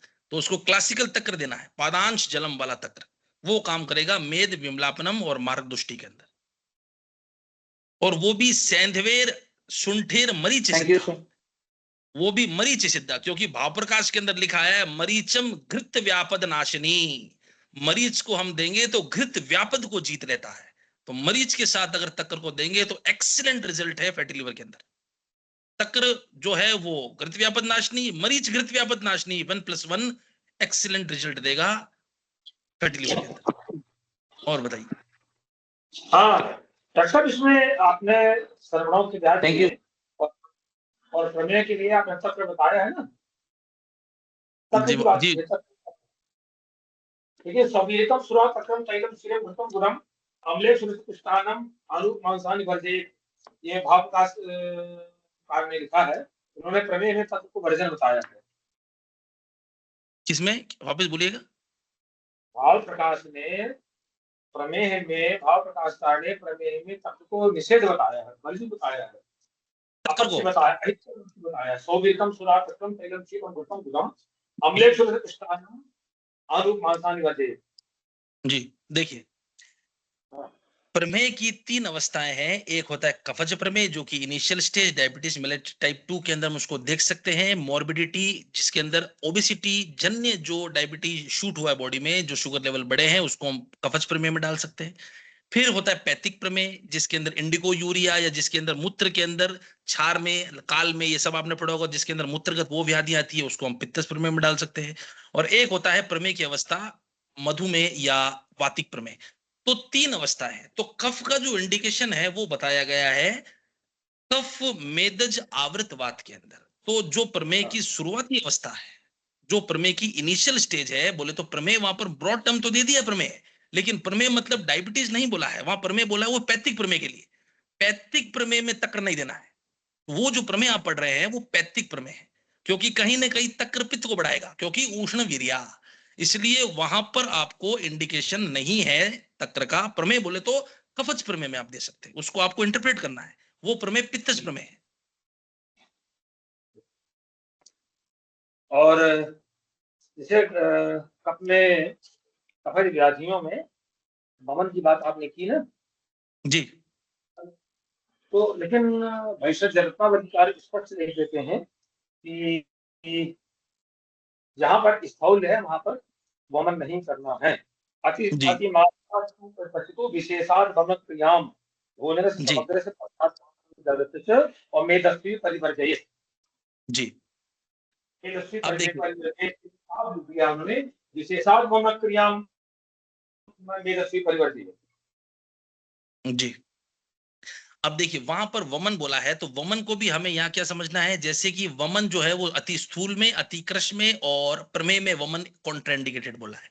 तो वमन का मतलब है छपन या कफ लेखन। वमन का मतलब है वो एक्टिविटी जिससे मेरे दोष का या मेरे कफज दोष का या मेरे बॉडी में कफ का जो टाइटर है वो कम हो जाए, वो वमन है। अब उसको आप आशु वमन भी बोल सकते हो और क्लासिकल वमन भी बोल सकते हो, जो मदन फल से करवाते हैं। तो इसके अंदर हम आशु वमन भी करवा सकते हैं, लवणोदक से वमन करा सकते हैं, जिससे उदर की नित्य शुद्धि हो जाएगी, उदर के अंदर जो आम जो संचित है वो भी निकल जाएगा, और उष्ण वीर होने के कारण पूरी तरह से उसका जठर क्लियर हो जाएगा, और कफ का जो आवरण है, जो एक्सेसिव म्यूकस या फ्लेजम है, वो भी उससे निकल जाएगा। तो वहां पर हम आशु लवणोदक वमन से भी जा सकते हैं, और कंडीशन जिसके अंदर कफ का छपन हो उसको भी हम वहां पर उस वमन के अंदर ही इंक्लूड कर सकते हैं। और उस वमन के मतलब है आशु वमन, लवणों तक, वो हम करवा सकते हैं।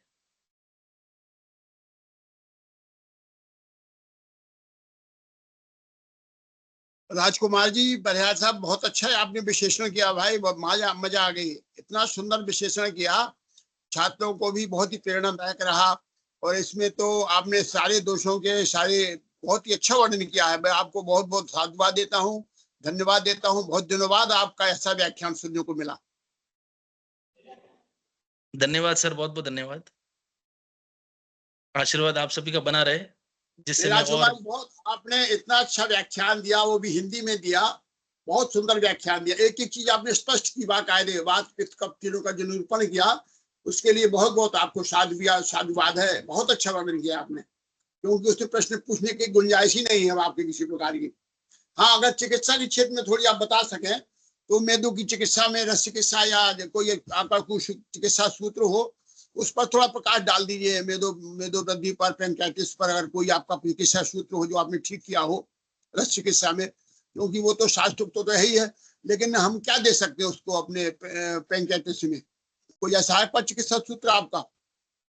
पैंक्रियाटिस की बात करें सर, हाँ हाँ, पैंक्रियाटिस में सर वही दो चीज है। अगर पैंक्रियाटिस एक्यूट है तो सबसे पहले, अगर पेशेंट हमारे पास एक्यूट पैंक्रियाटिस में आते हैं तो सबसे पहले उसको हम स्टेबलाइज करेंगे। अगर उसके वाइटल्स चेक करेंगे, बीपी, ब्लड शुगर, इन सब का अगर नॉर्मल वाइटल्स अगर उसके मेंटेन हो गए, तो उस पेशेंट के अंदर, वैसे तो मॉडर्न साइंस के अंदर हम देखें प्रोटोकॉल के अंदर, तो वो हायर एंटीबायोटिक की तरफ जाते हैं, जैसे मेरेपेनम चढ़ाते हैं, और भी हायर एंटीबायोटिक पेशेंट के ऊपर लेते हैं, पेशेंट को एनपीओ करते हैं, नील बाय माउथ करते हैं, और जब तक पेशेंट की बाउल साउंड पेशेंट के बराबर उसको फील नहीं हो जाते हैं अस्कल्टेशन से, तब तक उसको नील बाय माउथ रखते हैं। इनकी ये प्रोटोकॉल रहती है।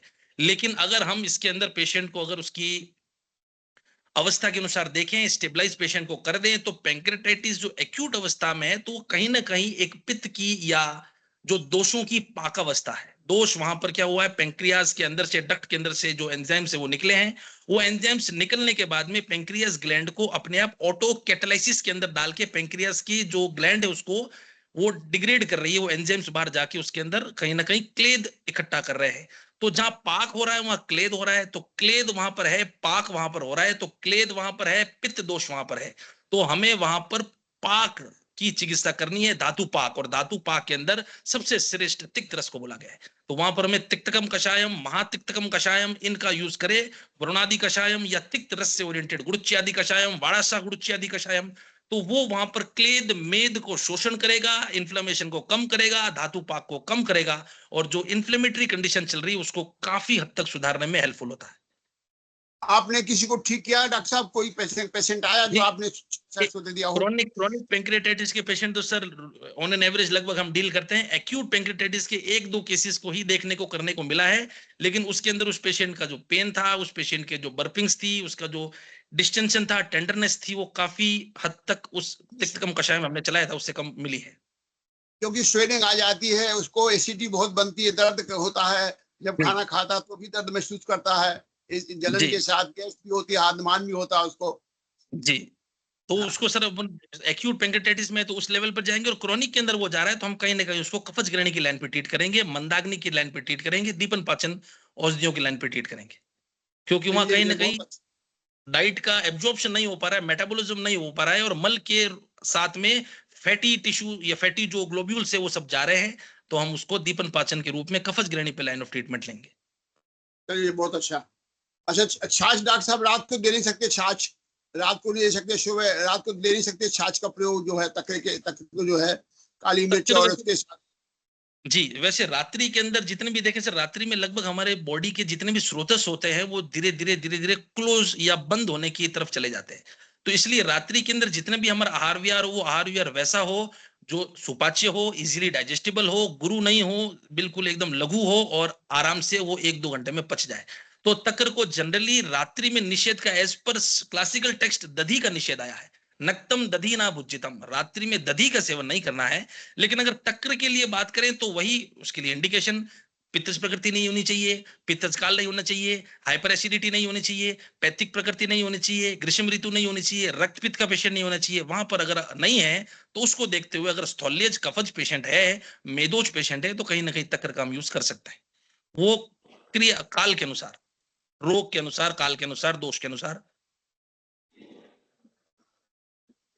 चलिए बहुत बहुत धन्यवाद डॉक्टर साहब। सर अर्थात मतलब इवनिंग में भी हम तक्र दे सकते हैं अगर इंडिकेशन के अंदर वो बैठ रहा है तो, जो मैंने बताया कांट्रा इंडिकेशन नहीं होना चाहिए, उसके अनुसार अगर इंडिकेटेड है तो लगभग आप 4-5 बजे तक या 6 बजे तक उसको एज पर दोष काल व्याधि बल सब कुछ देख के आप उसको अप्रोप्रिएट युग से युक्ति के अनुसार दे सकते हैं। लेकिन दधी बिल्कुल मना। आम दोष पे तो उसका प्रयोग किया ही जा सकता है। आम दोष पे तो खासतौर से तक्र का प्रयोग है। जी जी, ससेंदवेर नागरम मरीचम सिद्धा, और अच्छा रिजल्ट आएगा। भोजनांते पिबेत तक्रम वैद्यशिक्यम प्रयोजनम। जी, लेकिन उसको भी हम अगर उसको टाइट्रेट कर दें और उसको ट्रांसफॉर्म कर दें, उसको हम संस्कारित कर दें, तो घृत भी कफ शामक हो जाता है। जी, संस्कारित काम में ले सकते हैं। अच्छा, संस्कारित जीरा है, मेथी है, ज्वाइन का तड़का लगा करके। जी जी जी जी, संस्कारित करेंगे तो वो उस दोष को जीतने में प्रबल हो जाएगा।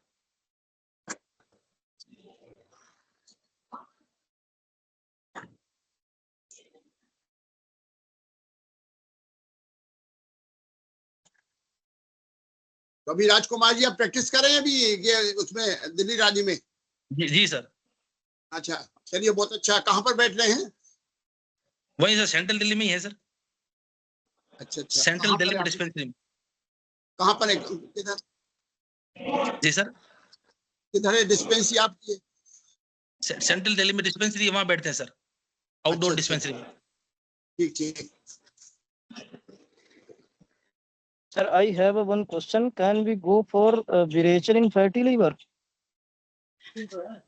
विरेचन, देखिए अगर आप देखिए कृमि चिकित्सा को देखें तो कृमि चिकित्सा में एक कंटेक्स्ट आया है अपकर्षण। उस अपकर्षण के अंदर उन्होंने पंचक्रम की विधियां बताई है। वमने विरेचने निरु है शिरो विरेचने। तो अपकर्षण मतलब है धातु डिप्लीमेंटेशन। जिस भी क्रिया से मेरी बॉडी में धातु का डिप्लीमेंटेशन हो, कफ का निहरण हो, क्लेद का निहरण हो, वो क्रिया मेरे लिए संतर्पणोत व्याधि में हितकारी होगी। अब आप बात कर रहे हैं कि विरेचन in form of treatment in fatty liver, ये प्रश्न था आपका। Yes sir. तो फैटी लीवर के अंदर सबसे पहले मैंने आपको बताया कफ मेदावृत वाते, उस पित्त स्थान को कफ मेद ने आवृत कर लिया है। और जब तक आप कफ और मेद का आवरण ब्रेक नहीं करोगे, पित्त की चिकित्सा वहां पर हो नहीं पाएगी, क्योंकि उस आवरण को ब्रेक करना जरूरी है। उस आवरण ने उस पित्त के जो निकलने के जो मार्ग के अंदर स्टेसिस लगा रखा है, उसको आवृत कर रखा है। तो जब तक आप वमन करके, कफ का छपन करके, कफ का शोधन करके, कफ क्लेद को हटाए बिना पंचक्रम करेंगे तो रिजल्ट नहीं आएगा। जैसा कि आपने पढ़ा होगा मंद कफे विरेचने, विरेचन Yes, का जो कॉन्सेप्ट है वो मंद कफस्तु विरेचने। तो मंद कफ लाइए पहले, तो मंद कफ पहले लाइए, जो कि आएगा वमन से, जो कि आएगा श्लेष्मा मेद का छपन से। उसके बाद आप बिल्कुल आप उसके अंदर विरेचन दे सकते हैं। वो भी बॉडी के अंदर धातु का डिप्लीमेंटेशन ही करेगा, लेकिन पहले आप आवरण को हटाइए। Okay, thank you sir. Hello, excuse me. On one day, you are saying that in acute the pancreatitis, they nothing by oral route. Ji. And on other hand, the Tikta Kashaya or something like that. Ji. And apart from this, in either chronic or acute, apart from excruciating pain, there is a severe nausea and vomiting as well, to my knowledge. Ji So in that cases, how can we give this either orally, Tiktaka Kashaya or something else? Is it not a ji controversial? Then when we should not give nothing by mouth, ji then how can we administer these things? So these assessment, first of all, we have to do, is the bowel sound of patient is audible or not? First of all, we have to check the patient, his bowel activity, bowel sound. We have to first auscultate the abdomen of the patient, that the patient bowel sound is clear or not. If his bowel sound is not clear, if bowel sound is not audible, then nil per mouth is to be done till bowel sounds are not coming suitably or not visible. After visibility or after audibility of bowel sound only, first of all, we have to auscultate the patient abdomen. His bowel sounds are clearly audible. Then only we have to give by mouth the medications. That is what I am asking. That is what I am asking. When there is a, see, when there are no bowel movement, then how can we treat anything by oral? According to Ayurveda means something should be given oral only. Definitely, sir. But we can give in minute droplets form, not by giving it 30 ml, 60 ml, 50 ml. We can give drop by drop. This we can do. But in acute phase, acute pancreatic phase, there is heavy nausea, vomiting, and agonistic pain is there in the patient. So first of all, patient stability should be maintained or should be checked. Then only we can give in droplets form or drop form. That also can be useful. Not in bulk. So drop by drop, that means a drip by mouth. By mouth, we can give few drops like 8 drops, 10 drops, just as we are using Arka Kalpana.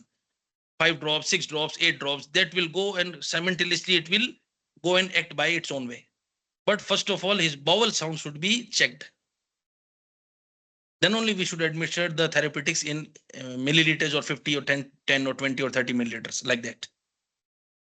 In chronic pancreatitis, Ayurveda proves excellent.